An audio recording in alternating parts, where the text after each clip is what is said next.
السلام علیکم ورحمۃ اللہ وبرکاتہ۔ الحمد للہ وکفی والصلاة والسلام علی سید الرسل وخاتم الانبیاء، اما بعد فاعوذ باللہ من الشیطان الرجیم، بسم اللہ الرحمن الرحیم۔ الحج اشہر معلومات، فمن فرض فیہن الحج فلا رفث ولا فسوق ولا جدال في الحج۔ قال الله تبارك وتعالى في مقام آخر: وأتموا الحج والعمرة لله۔ قال الله تبارك وتعالى في مقام آخر: إن الصفا والمروة من شعائر الله۔ صدق الله العلي العظيم۔ اللهم صل على سيدنا ومولانا محمد النبي الأمي وعلى آله وأصحابه وبارك وسلم عليه۔ معزز سامعین و سامعات، زیارت حرمین شریفین کے عنوان سے آج جو ہمارا موضوع ہے وہ حج کے جو 5 ایام ہیں ان کی اہمیت، ان کی ترتیب و تشکیل، اور اس میں ہم نے جو مناسک ادا کرنے ہیں اس کی تفہیم ہے۔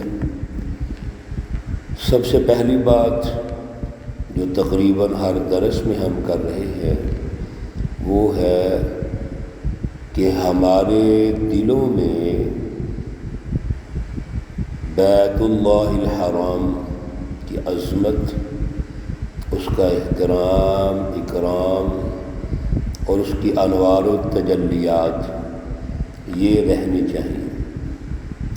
سب سے اہم اور بڑی بات یہی ہے کہ اللہ رب العزت نے ہمیں توفیق اور صلاحیت عطا کی کہ ہم عمرے کے لیے جا رہے ہیں، ہم حج کے لیے جا رہے ہیں، اور ہمارا ایک ہی ہدف ہے کہ اللہ کی رضا ہے۔ وَأَتِمُّوا الْحَجَّ وَالْعُمْرَةَ لِلَّهِ۔ اللہ نے ہمیں توفیق دی، اللہ نے ہمیں صلاحیت دی، اللہ نے ہمیں استطاعت دی، یہ سب کچھ اللہ کا ہے، ہم بھی اللہ کے ہیں۔ ہم اب اللہ کے گھر جا رہے ہیں اور اللہ کے مہمان ہیں، اللہ کے حکم سے جا رہے ہیں۔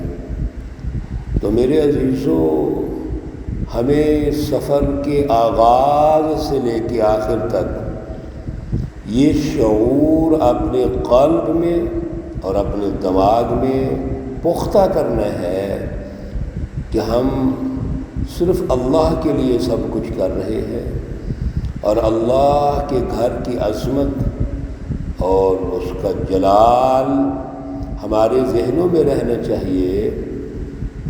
تو پھر قدم قدم پر اللہ ہمیں تقوی عطا فرمائے گا۔ عبادات کا جو بنیادی نتیجہ ہے وہ تقوی ہے۔ حج اور عمرے کا جتنا بھی یہ سفر ہے اور عبادت ہے تو اس کا نتیجہ کیا ہے؟ تقوی ہے۔ لیکن یہ تقوی صرف الفاظ سے ہمارے دلوں میں نہیں آئے گا، بلکہ شعور سے آئے گا۔ وہ شعور ہر وقت رہنا چاہیے۔ اگر یہ شعور رہے گا، جس کو خدا شناسی کہتے ہیں، اللہ کی حقیقی پہچان، تو پھر تمام تر مراحل ہمارے آسان ہو جائیں گے، تمام تر مراحل میں عظمت پیدا ہوگی، تمام تر مراحل، مناسک اور اس کے نتائج ہمیں حاصل ہوں گے۔ اور اس کے ساتھ ساتھ رسول اللہ صلی اللہ علیہ وسلم کی عظمت، آپ صلی اللہ علیہ وسلم کے حوالے سے یہ شعور کہ آپ تمام انبیاء کے جانشین ہیں، آپ انسانیت کے رہنما ہیں، لیڈر ہیں، قائد ہیں، اور بیت اللہ الحرام کو آزادی دلانے والے، ریاست مدینہ قائم کرنے والے، ریاست مکہ قائم کرنے والے، اللہ کی ریٹ کو قائم کرنے والے ہیں۔ میرے عزیزو، اللہ کے گھر اور رسول اللہ صلی اللہ علیہ وسلم کی عظمت کا جو تعلق ہے یہ بڑا گہرا ہے۔ ہم پچھلے دروس میں گزارش کر چکے ہیں۔ اس پر ہم زور کیوں دیتے ہیں کہ اگر یہ ہمارے قلوب میں نہیں ہے، یہ ذہنوں میں نہیں، یہ تعلیم اور سچی تاریخ ہمارے ذہن میں نہیں ہے تو اس سفر کا فائدہ نہیں ہوگا۔ فائدہ اسی شکل میں ہے جب اللہ کی پہچان ہو، رسول اللہ صلی اللہ علیہ وسلم کی پہچان اور آپ کا کردار وہ ہمارے سامنے ہو، اس کی تاریخ سامنے ہو، اور جتنی بھی جد و جہد پیارے رسول اکرم صلی اللہ علیہ وسلم نے کی، صحابہ کرام نے کی، وہ ہمارے سامنے مختصر ہونی چاہیے۔ اب ایام الحج جب ہم ادا کرنے لگے ہیں، مناسک حج ان ایام میں، تو ان ایام کی بھی فضیلت، ان کی اہمیت ہمارے ذہنوں میں ہونی چاہیے۔ تو اس کی چیک لسٹ میں پہلی بات اللہ کا شعور اور پہچان اور رضا، اس کا خوف قدم قدم پر ہمارے دلوں میں، رسول اللہ صلی اللہ علیہ وسلم کی رہنمائی ہمارے دلوں میں۔ دوسری بات اجتماعیت کا شعور، ہم نے ہر قدم پر یہ ذہن میں رکھنا ہے کہ اللہ کی رضا اجتماعیت میں ہے، اور اجتماعیت کے جو اہم وہ پلر ہیں وہ حسن سلوک ہے، وہ دوسروں کی خیر خواہی ہے، دوسروں کے ساتھ مل کے رہنا ہے۔ یہ جذبہ اجتماعیت جب آئے گا تو ہر جگہ پر آپ اجتماعی شعور پیدا کریں گے، انفرادیت ختم ہو جائے گی۔ ابھی آپ جس ترتیب و تشکیل کے ساتھ ایام الحج کے مناسب دیکھیں گے تو کہیں بھی انفرادیت نظر نہیں آئے گی۔ 8 ذی الحجہ کو مینا میں آئے، یہ بات چیت پہلے ہو چکی ہے، ایک خیمہ بستی آباد ہوگی، تمام حجاج کرام ایک لباس میں ایک جگہ پر جمع ہے۔ وقوف عرفہ 9 ذی الحجہ کو ہے، ایک جگہ پہ جمع ہے، ایک مقام پر ہم اکٹھے ہو کر صرف اللہ رب العزت کی بالادستی کو تسلیم کرتے ہوئے لبیک اللہم لبیک کی آوازیں اور صدائیں بلند کر رہے ہیں۔ پھر 9 ذی الحجہ کے غروب کے بعد مزدلفہ میں آئے، پہاڑیوں پر جمع ہے، اکٹھے اجتماعیت ہے۔ 10 ذی الحجہ کو شیطان کو کینکریاں مارنی ہے، بڑے شیطان کو، ایک شیطان کو، اجتماعیت ہے، اکٹھے ترتیب سے چل رہے ہیں۔ پھر آگے ہم نے وہ اجتماعیت ہے، قربانیاں کرنی ہے اور حلق اور قصر کرنے ہیں۔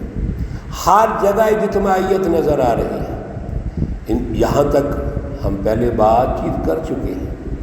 پھر آگے 11 اور 12 ذی الحجہ کو زوال کے بعد تینوں شیطانوں کو کینکریاں مارنی ہیں، 7 کینکریاں۔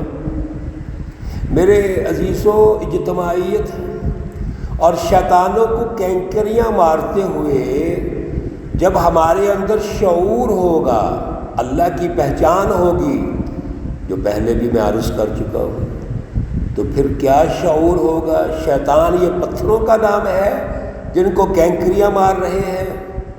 ابراہیم علیہ السلام سے لے کر رسول اللہ صلی اللہ علیہ وسلم تک ان شیطانوں کو کینکریاں ماری ہیں، تو کیا اس کا مطلب صرف یہ پتھر ہے؟ ہم کینکریاں پتھروں کی کینکریاں پتھروں کو مار رہے ہیں، اتنا مقصد ہے؟ نہیں، بلکہ یہ بڑا شعور ہے کہ یہ شیطان جن کو کینکریاں مار رہے ہیں، ہم فزیکلی یہ ثابت کر رہے ہیں کہ ہمارا اس سے کوئی تعلق نہیں ہے، ہم اس سے نفرت کرتے ہیں، اس سے بغاوت کرتے ہیں، اور شیطانی ہر قسم کے نظام، طاغوتی نظام سے ہم نفرت کرتے ہیں۔ انفرادی، اجتماعی، اداراتی، شعبہ جاتی، سسٹم، سب جگہ پہ شیطان سے نفرت کرتے ہیں۔ میرے عزیزوں، جب یہ جذبہ ہوگا تو شیطان کو کینکریاں مارنے یہ عبادت بن جائے گا، اور محض ایک رسم ہے، کینکریاں ماری اور چلے گئے۔ تو 11 اور 12 ذی الحجہ کو شیطان کو، تینوں شیطانوں کو 7 کینکریاں مارنی ہیں، اس شعور سے کہ اس سے نفرت ہے، اور ہم حج کے بعد بھی پوری زندگی اسی طرح نفرت کریں گے۔ یہ ہماری تربیت کا حصہ ہے، ہماری ٹریننگ کا حصہ ہے۔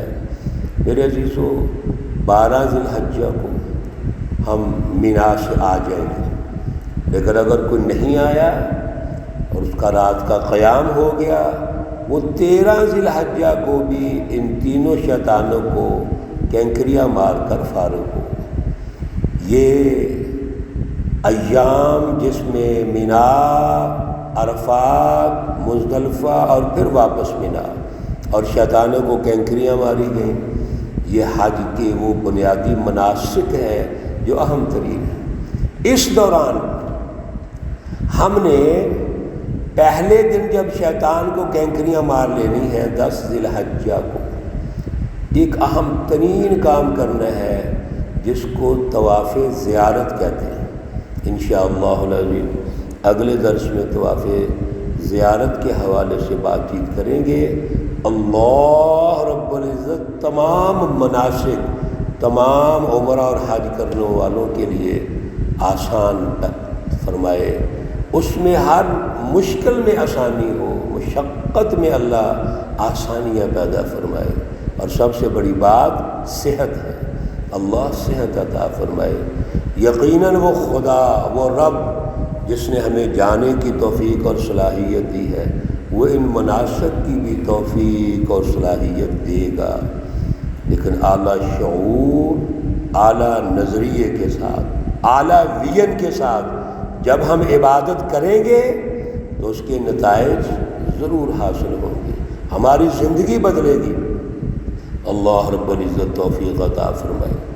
اللہ رب العزت تمام بیماروں کو شفائے کاملہ عاجلہ مستمرہ عطا فرمائے۔ اللہ رب العزت تمام مرحومین و مرحومات کو جنت الفردوس میں اعلیٰ مقام عطا فرمائے۔ ربنا تقبل منا انك انت السميع العليم وتب علينا انك انت التواب الرحيم، وصلى الله تعالى على النبي الأمي محمد وعلى آله وأصحابه أجمعين برحمتك يا أرحم الراحمين۔ السلام عليكم ورحمة الله وبركاته۔